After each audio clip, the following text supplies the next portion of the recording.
Welcome back, friends. I hope you are doing well.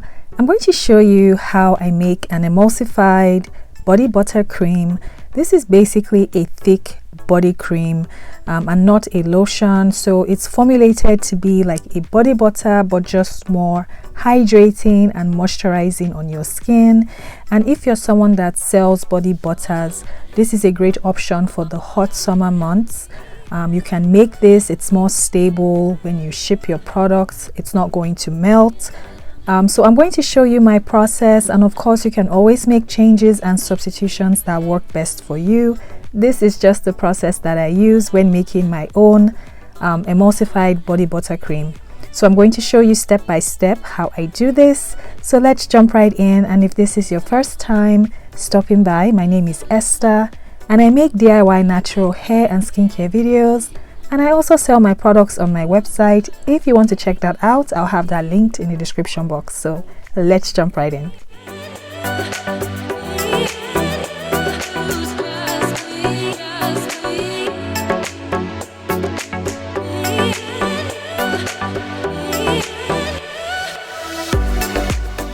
As always, I'll have the complete formulation listed in the description box, and I'm getting started with my oil phase.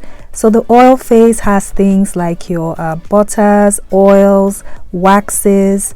So I'm using shea butter, and to my shea butter I'm going to add in some mango butter as well.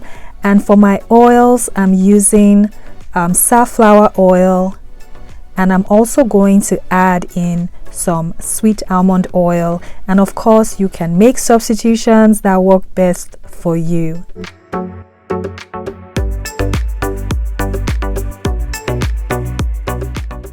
Next, I'm adding in my emulsifying wax. There are so many waxes out there, but I'm using emulsifying wax.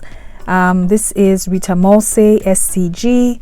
And I'm also going to add in a co-emulsifier, cetyl alcohol. You can also use stearic acid if that's what you have. So the oil phase is ready. I'm going to set this aside and I'm going to work on my water phase. So the water phase is basically all your water-based ingredients, and I'm going to start out with distilled water.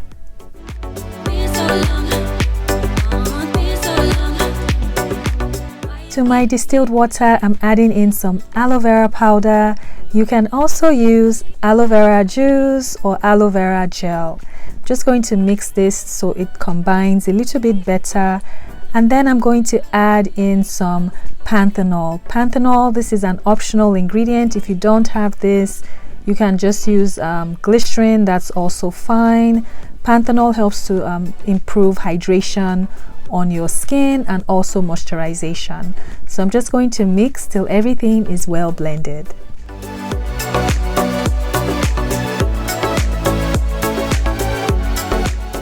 So now my water phase ingredients are ready. So what I'm going to do next, I'm going to take the weight of my jar with all the ingredients and take note of that weight. This is important because when you heat this up, you are going to lose some water. Some water is going to evaporate out. So you want to take note of that weight before you heat it up.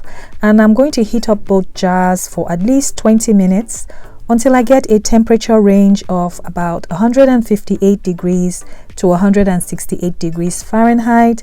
That is just a general guide. So after about 20 minutes, I checked the temperature.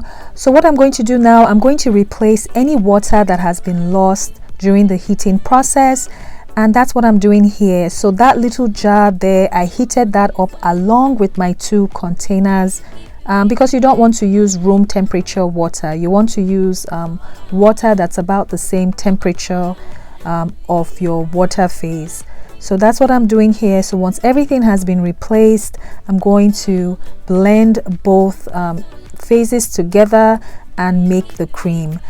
So I'm going to add in the water phase to the oil phase, and you want to be careful when doing this because this is very hot and you don't want to burn yourself, I'm going to tap my stick blender to loosen up some bubbles, and then I'm going to blend.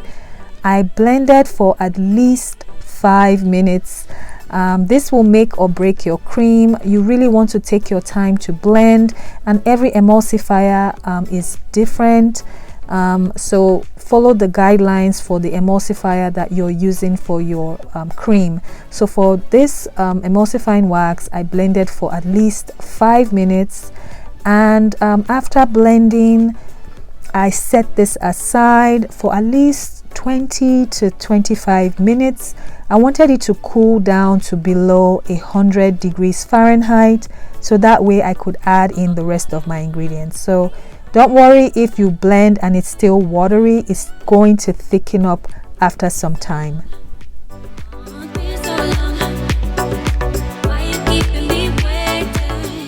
So after 30 minutes, I checked the temperature one more time. It was below 100 degrees Fahrenheit.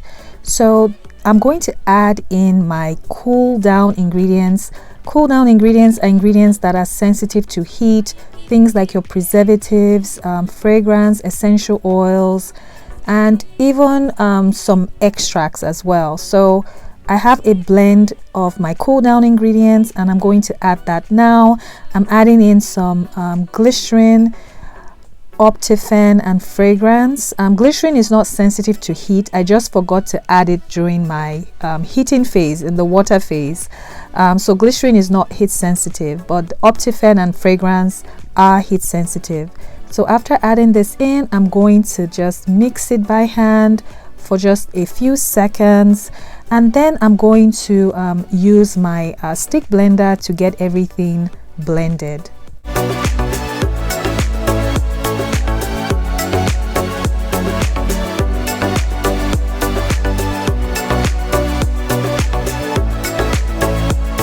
So after blending, I noticed that I still had a separation. So I ended up switching over to my regular stick blender. This one is a bit more heavy duty, so I blended for maybe another minute or two. I just blended till I was sure that everything was well combined, everything was well mixed, and I did this for maybe a minute or two. And after doing this, I just checked, I stirred by hand, and if you notice, you can see it's still very runny. So I just stirred for a few more seconds, maybe about 30 seconds, 30 to 45 seconds, and I just set it aside to do its own thing. It will eventually thicken up, so don't panic. Some emulsifiers thicken up pretty quickly. This one took its sweet time to do so, so I just set it aside, left it alone, and I think when I checked back an hour later, it had thickened up so much more. And this is what the consistency is starting to look like. Of course, with the cream, it's going to take anywhere from 24 to 48 hours to get the final consistency, but so far it had thickened up a lot more. And of course, this cream is still very warm to the touch, so you don't want to go on and package this up right away. You want to make sure you are packaging your cream when it has completely cooled down to avoid any kind of condensation, because that can attract bacteria to your cream. So just what I did next, I just set this aside till the next day. I put a little bit of foil paper, not completely covered on the top, but just slightly covered about halfway through, and I left this overnight, and the next day I did my packaging.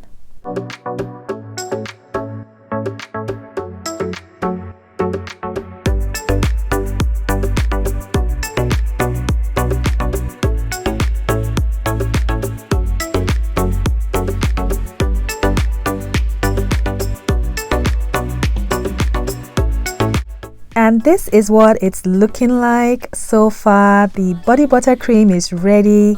This is a hydrating, moisturizing cream. It feels really good. It's not heavy at all. It's not greasy. So your skin is sure to love this one, and it's perfect for the summer months. It's not going to melt. like the body butter. So I hope you enjoyed this formulation. I hope you enjoyed my process. Please don't forget to subscribe if you've not. Please turn on your notifications so you don't miss any new videos that I upload. And please don't forget to like this video because that really helps me out. And I'll see you in the next one. Bye.